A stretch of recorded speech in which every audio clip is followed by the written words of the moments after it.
So the Cleveland Browns just picked up a huge win in dominating fashion over the Miami Dolphins. This win does not move me at all. I still have the exact same stances on this team and who I want fired as I did a week ago. But the Browns definitely needed a game like this just for team morale.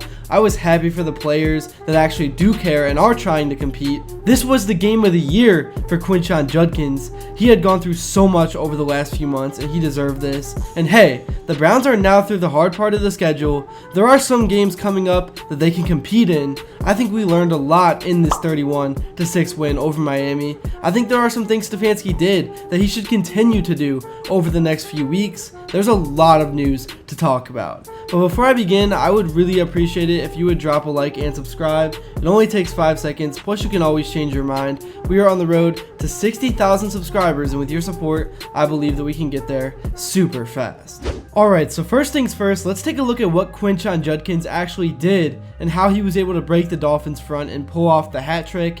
His first touchdown of the game was a big one, 46 yards after cutting left and waiting for his opportunity to take the hole in front of him. One thing about his game that is already elite, even as a rookie, is his ability to jump cut and get through holes even if they are not directly in front of him as they develop. And he's really a downhill runner. Obviously, he's not anything like prime Derrick Henry, but when he gets some momentum behind him and gets going, it's very difficult to bring him down. I think the thing that really makes Judkins so special and what he is doing this season even more impressive is that the Browns have no deep threat in the passing game. Everything has been screens, checkdowns, short crossing routes. The opposing defenses can almost focus 100% of their game plan on winning up front, knowing there's only a few possibilities of things that are coming, and Judkins still has been dominant. He's been one of the only bright spots for this franchise this year. I say feed him the rock. And if he doesn't get at least 20 carries, then the person responsible for the play calls should be immediately fired. Judkins' other touchdowns in this game were both in the red zone.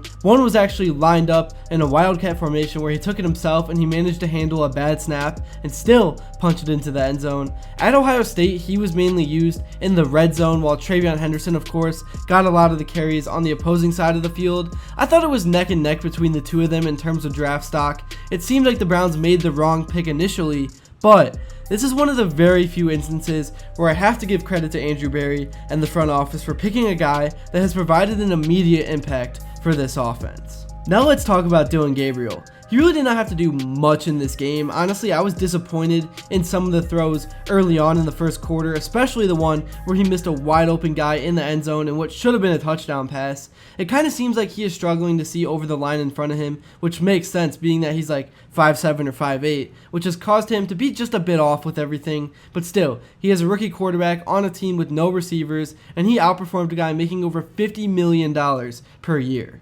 He played in control, he was a game manager, he made the throws he had to. There were certain situations where he even took off to get a few extra yards with his legs out of nothing. Dillon Gabriel is not impressive, but he also has not been an issue. He's definitely going to get the Browns through this season if it is necessary.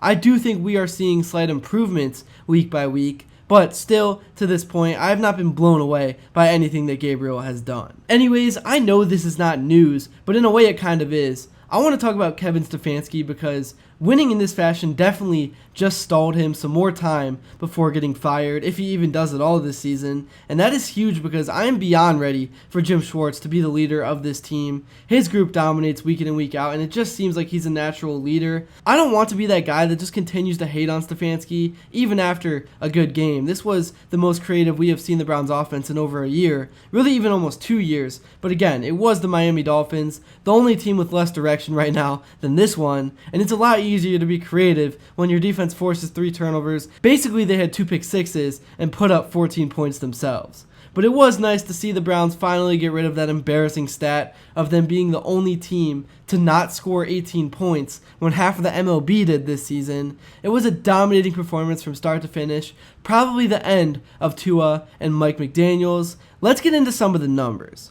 Judkins had 84 yards with 3 touchdowns. His average yards per carry was below 4, which was not good at all. But the conditions for this game were horrendous. Guys were slipping all over the field, and when it came down to it, he made the plays that mattered. It is kind of funny how dominant the Browns really were because the stats were pretty trash. Harold Fannin led the way in receiving yards with only 36 off 4 receptions. Jamari Thrash had 29 yards and Judy only had 17. He did have a big first down, but honestly, I am game by game losing all my confidence in him. He's not good. He does not consistently catch the ball. He's got a bad personality. This is like 4 games in a row that he has not done anything. And like I said, it was the defense and Tua having CTE that won the Browns this game. The D had 24 fantasy points. Tyson Campbell was solid. He's really been solid ever since we traded for him. Grant Delpit laid down a monster hit after the ball was out on one of those returns. Myles Garrett had a sack and showed up in different spots throughout the afternoon.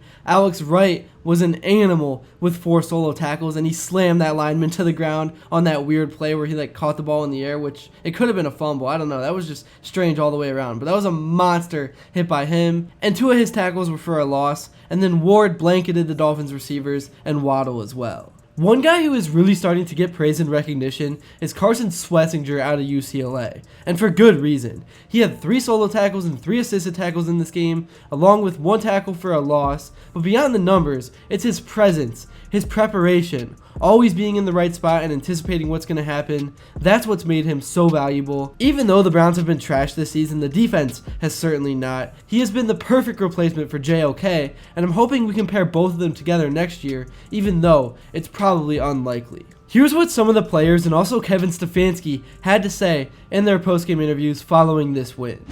Yeah, Wyatt, just wondering how remarkable is it for Joel to go out there and break Joe's streak with the starts as a Cleveland Brown? How cool was that?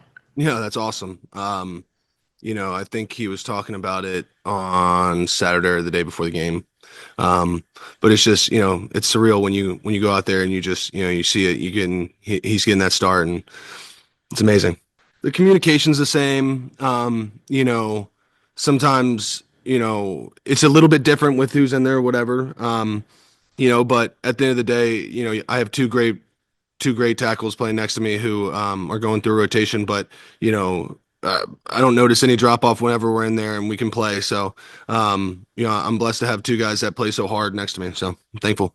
4 takeaways, 21 points off those takeaways. That's really the story of the game. I thought there were some really good things out there. I thought the guys fought from minute 1 to minute 60. So really proud of the effort there. And then, just you got to learn from this one. Definitely things you can clean up. Offense, defense, and special teams, but the way those guys were flying around, really, really proud of that effort. And then we'll learn from this one, move on very quickly, and you're on the road next week. Yeah, it's something that we worked very hard on to make sure that we got Q and our runners into the second level as much as we could, because we knew they would make some yards. So there were some things that we blocked up really well. If you block it up well for Quinshon, he's going to make a lot of yards. All right, now coming up next week is the New England Patriots. It's away. Dillon Gabriel against Drake May should be a fantastic battle. It's going to be a big test, and I think this will be a game that shows the direction of the rest of the season for Cleveland. If the Browns lose, they're 2-6. You might as well tank the rest of the way out and go 3-14 and get the number 1 or number 2 pick in next year's draft. But if they win, all of a sudden they are 3-5, and I only expect the Steelers to fall off more throughout the season. The Bengals may stay afloat with Flacco, but we kind of know the deal with that, and the Ravens are awful, so I don't want to be the one to say it, but if the Browns defense can somehow keep the Browns in the game on Sunday and they miraculously win, all of a sudden the Browns are back in the division race. That's really all I got, though. Thank you all so much if you made it to this point. Let me know in the comments below what you thought about this win in the comments below. If you think it meant anything, let me know what you thought about the play calling, how the defense played, everything that you could have taken away from this game. Let me know in the comments below. All your support truly does mean the world. And until next time, I will see you all later.